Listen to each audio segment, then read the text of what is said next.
Next type of bacterial disease typhoid, जिसको एंट्रिक fever भी बोलते हैं।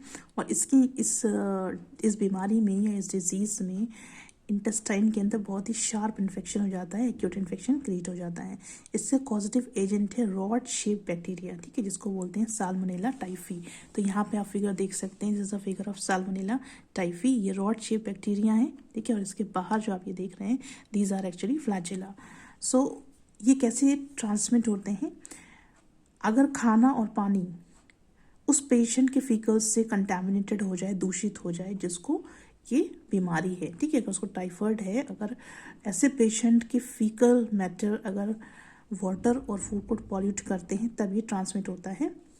दूसरा है जो मक्खियाँ होती हैं, ठीक है, हाउस फ्लाइज होती हैं, वो इन पैथोजेंस को कैरी करती हैं फ्रॉम द फीकल मैटर, ठीक है। तो फीसेस होते हैं, उसके थ्रू ये पैथोजेंस को कैरी करती हैं, उसके बाद ये फूड पे, मिल्क पे, वाटर पे ये उसको ड्रॉप कर देती हैं।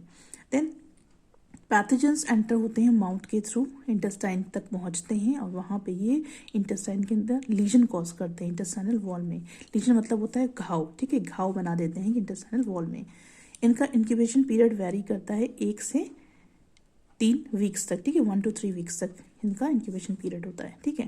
देन सिम्टम्स क्या होंगे? जब टाइफाइड होगा बहुत ज़्यादा फीवर आएगा, फर्स्ट और सेकंड वीक में बहुत ज़्यादा फीवर आएगा, थर्ड और फोर्थ में फीवर धीरे धीरे कम होता चला जाएगा।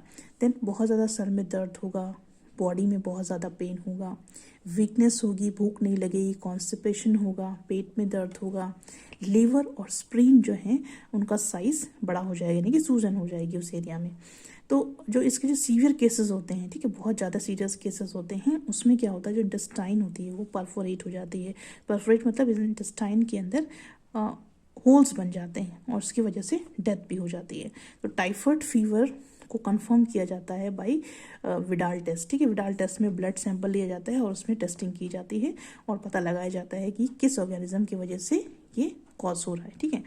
Then what are the preventive measures and cure, कैसे हम इससे बच सकते हैं? तो सबसे पहले कम्युनिटी सैनिटेशन बहुत ज़रूरी है। जिस एरिया में, कॉलोनी में, कम्युनिटी में आप रह रहे हैं, वहाँ पे साफ़ सफाई होना बहुत ज़रूरी है। जो पानी आपको मिल रहा है, यानी कि जो वाटर सप्लाई सिस्टम है, उसमें वो पानी क्लोरीनेटेड होना चाहिए, क्लीन होना चाहिए। आपकी खुद की पर्सनल क्लीनिनेस बहुत ज़रूरी है, अपना साफ़ सफाई से रहना बहुत ज़रूरी है। देन फूड को कंटामिनेट होने से बचाना है। किससे बचाएंगे? हाउस फ्लाई से और डस्ट से। देन ना व्हाट आर वैक्सीन्स? वैक्सीन्स में क्या होता है कि जो माइक्रो ऑर्गेनिज्म से पैथोजेंस होते हैं, उनका या तो किल्ड फॉर्म होता है, या उनका डिस्ट्रॉयड फॉर्म होता है, या फिर वो इनएक्टिवेटेड फॉर्म में लिए जाते हैं, या फिर उनके लाइफ स्ट्रेन्स लिए जाते हैं जो कि बहुत ही ज़्यादा वीक होते हैं, जो कि उस इन्फेक्शन को, उस बीमारी को कॉज नहीं कर सकते हैं। तो इनकी माइल्ड डोजेस ही वैक्सीन के अंदर प्रेजेंट होती है, ठीक है। तो vaccine are mild doses of killed, destroyed, inactivated और वीकेंड लाइफ माइक्रो ऑर्गेनिज्म और पैथोजेंस, राइट। अब ये क्या करते हैं कि जब वैक्सीन को बॉडी के अंदर इंट्रोड्यूस किया जाता है, तो ये जो आपने किल्ड या डिस्ट्रॉयड इनएक्टिवेटेड फॉर्म पैथोजन के लिए हैं, ये बॉडी के अंदर स्टिमुलेट करते हैं, बॉडी को स्टिमुलेट करते हैं, ताकि ये एंटीबॉडीज़ को इस पैथोजन के अगेंस्ट में प्रोड्यूस करें, राइट। तो इस तरह से एंटीबॉडीज़ इसमें डेवलप हो जाती हैं, और जब दोबारा से यही पैथोजन आपकी बॉडी में एंटर करने की कोशिश करता है, तो इसमें बहुत ज़्यादा डबल से भी ज़्यादा फॉर्म में एंटीबॉडीज़ प्रोड्यूस होती हैं, और फिर इस पैथोजन को किल कर देती हैं, ठीक है। Now here we'll see something very important and interesting also. Typhoid Mary, Mary Mallon एक कुक थी, यूएस में एक कुक थी, खाना बनाने वाली थी। वो टाइफाइड की कैरियर थी, ठीक है, और वो टाइफाइड को फैला रही थी, बहुत सालों से वो टाइफाइड को फैला रही थी through the food she prepare. जो खाना वो बनाती थी उसके थ्रू वो टाइफाइड को बहुत सालों से फैला रही थी, और इसीलिए उसका निक नाम रखा गया था टाइफाइड मैरी, क्योंकि वो क्या करती थी, टाइफाइड की कैरियर थी, उसको खुद वो क्या करती थी कि जहाँ जहाँ वो खाना बनाती थी वहाँ वहाँ टाइफाइड वो फैलाती जाती थी, इसलिए उसका निक नेम जो था वो टाइफाइड मैरी था। Next type of bacterial disease tuberculosis, जिसको टीबी भी बोला जाता है। ट्यूबरकुलोसिस को डिस्कवर किया था रॉबर्ट कोच ने 1880 में।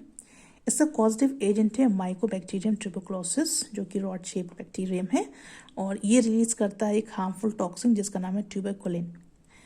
अब ये कैसे फैलता है? ये फैलता है जो ट्यूबरक्लोसिस का जो पेशेंट होता है उसके नेसल डिस्चार्ज से, उसके खांसने से, उसके छींकने से, उसके थूकने से ये ट्रांसमिट होता है। एयर के अंदर ट्यूबरक्लोसिस प्रेजेंट होता है in the form of droplets, छोटी छोटी ड्रॉपलेट्स के फॉर्म में ये पैथोजन एयर के अंदर प्रेजेंट रहता है। और जब ये एयर इनहेल होती है, जब कोई हेल्दी पर्सन इस एयर को इनहेल करता है तो ये जो ड्रॉपलेट इन्फेक्शन है, ठीक है, तो ये ड्रॉपलेट्स अगर इनहेल हो जाती हैं तो इसकी वजह से भी ट्यूबरक्लोसिस ट्रांसफ़र होता है या स्प्रेड हो जाता है।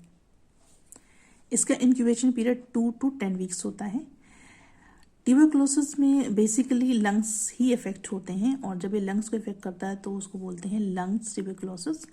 लेकिन कभी कभी लिम्फ ग्लैंड्स को भी इफेक्ट करता है, तो जब ये लिम्फ ग्लैंड को इफेक्ट करता है तो उसको बोलते हैं लिम्फ ग्लैंड ट्यूबरक्लोसिस। सिम्टम्स क्या होंगे? वेट कम हो जाएगा, वीकनेस बढ़ जाएगी, बहुत ज़्यादा खांसी आएगी, खांसी के साथ बलगम आएगा, बलगम के अंदर ब्लड आएगा अगर लंग ट्यूबरक्लोसिस है तो, ठीक है।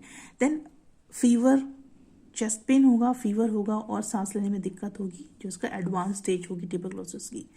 भूख नहीं लगेगी, फीवर आएगा आफ्टरनून में, और रात के समय में पसीना निकलेगा, ठीक है। तो ये सब सिम्टम्स हैं ट्यूबरक्लोसिस के। तो किस तरह से हम क्या मेजर हम ले सकते हैं, किस तरह से हम क्योर कर सकते हैं?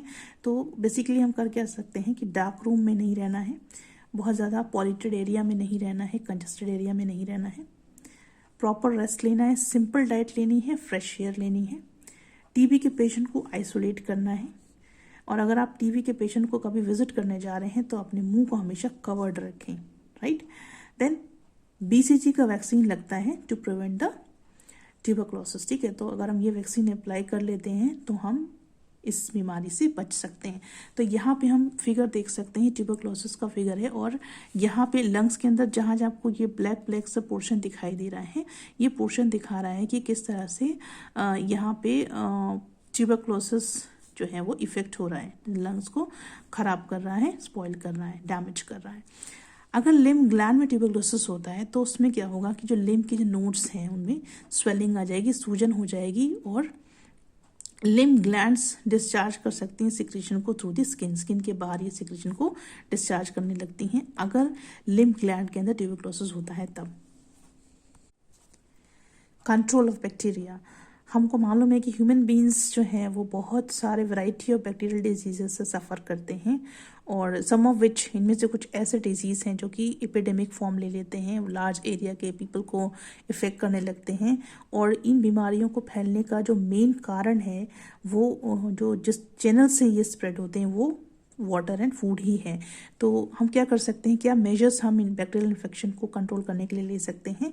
इसमें हम कंटैमिनेटेड फूड और वाटर को अवॉइड कर सकते हैं, इन्फेक्शन को अवॉइड कर सकते हैं, देन हम वैक्सीनेशन करा सकते हैं जिससे कि हम इस बीमारी को, इस इन्फेक्शन को रेजिस्ट कर सकें। देन वी कैन ऑल्सो, अगर ये बैक्टीरिया हमारी बॉडी में एंटर हो रहे हैं, ठीक है, वैक्सीनेशन हो चुका है, वैसे भी हम इसको रेजिस्ट कर सकते हैं। अगर वैक्सीनेशन नहीं हुआ है और ये हमारी बॉडी के अंदर चले ही गए हैं तो हम कुछ एंटीबायोटिक्स को यूज़ करके भी इन बैक्टीरिया को किल कर सकते हैं। देन कंटैमिनेटेड फूड, वाटर और सराउंडिंग कैन बी अवॉइडेड। कैसे अवॉइड कर सकते हैं? इनको कुछ मेथड्स के थ्रू हम इनके अंदर की जो बैक्टीरिया हैं इनको किल कर सकते हैं और अवॉइड कर सकते हैं। तो ये मेथड्स हम देखेंगे, heat sterilisation, chemical sterilisation, pasteurisation and refrigeration. तो इसको हम एक एक करके समझेंगे। First method is heat sterilisation. Bacteria और बैक्टीरियल स्पोर्स को किल किया जा सकता है अगर हम उनको हीट करते हैं 115 to 125 डिग्री सेल्सियस पे। अगर हम इस टेम्परेचर पे इनको हीट कर देंगे तो इनके जो स्पोर्स हैं और बैक्टीरिया जो हैं ये किल हो जाते हैं। तो इसलिए ये कहा जाता है कि जो खाना है उसको बहुत ही प्रॉपरली कुक करना चाहिए खाने से पहले, राइट। फिर जो पानी आप पी रहे हैं, पीने वाले पानी को बॉईल करना चाहिए, बॉईल करके यूज़ करना चाहिए। बॉईल कर लीजिए, उसको बहुत ही क्लीन, बिल्कुल अच्छे से साफ बर्तन में इसको स्टोर करिए। स्पेशली जब रेनी सीजन हो या फिर जिस समय ये बीमारी बहुत ज़्यादा फैल रही है उस टाइम पे आपको पानी का बहुत ध्यान रखना है कि पानी को उबाल कर ही पीना है और साफ बर्तन में ही उसको स्टोर करना है। देन पेशेंट्स यानी कि जो ट्यूबरक्लोसिस के जो पेशेंट होते हैं वो जो भी बर्तन या कपड़े यूज़ कर रहे हैं उनको ऑटोक्लेव्ड करना चाहिए, ठीक है। ऑटोक्लेव एक मशीन होती है, हॉस्पिटल्स में ये मशीन मिलेगी और वहाँ उसके अंदर जितना भी इस तरह के मटेरियल्स होते हैं उनको ऑटोक्लेव्ड किया जाता है, उनको स्टरलाइज्ड किया जाता है। या फिर अगर ऑटोक्लेव मशीन नहीं है घर में तो फिर इन जो यूटेंसिल्स और क्लोथ्स जो पेशेंट यूज़ कर रहे हैं उनको डायरेक्टली सनलाइट में सुखाना चाहिए। देन केमिकल स्टरलाइजेशन कैसे कर सकते हैं? बाथरूम्स और फ्लोर्स को हमको स्टरलाइज करना चाहिए। कैसे करेंगे? हमें डिसइंफेक्टेंट का यूज़ करके तब स्टरलाइज करना चाहिए। नहीं कि जो पोछा आप मॉपिंग वगैरह आप करते हैं, क्लीनिंग जो करते हैं, उसमें आप फिनाइल को यूज़ करें, ठीक है। देन खाना खाने से पहले या खाना खाने की चीज़ों को हैंडल करने से पहले हाथों को सोप से बहुत अच्छी तरह से वॉश करना बहुत ज़रूरी है। जो यूटेंसिल्स आप यूज़ करते हैं उनको क्लीन और वॉश्ड क्लोथ से हमेशा पोंछ कर ही यूज़ करें। Then comes pasteurisation. इस मेथड में क्या होता है कि मिल्क को हीट किया जाता है।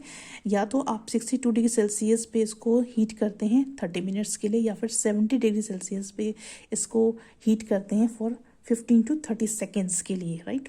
और उसके बाद इसको इमीडिएटली इसको फिर ठंडा कर लेते हैं, बहुत जल्दी ठंडा कर लेते हैं। तो इस प्रोसेस से क्या होता है, इस टेम्परेचर डिफरेंस के प्रोसेस से इसमें जो पैथोजेनिक बैक्टीरिया होते हैं मिल्क के अंदर वो मर जाते हैं, किल हो जाते हैं। Then comes refrigeration. आप सबके घर में फ्रिज है, तो आप क्या करते हैं उसके अंदर फूड को क्यों स्टोर करते हैं? क्योंकि उसके अंदर जो टेम्परेचर है वो इतना है, लो रहता है, जिससे कि जो बैक्टीरिया की जो ग्रोथ है वो रुक जाती है। तो food should be stored at low temperature to avoid growth of bacteria, इसीलिए रेफ्रिजरेशन का यूज़ किया जाता है। और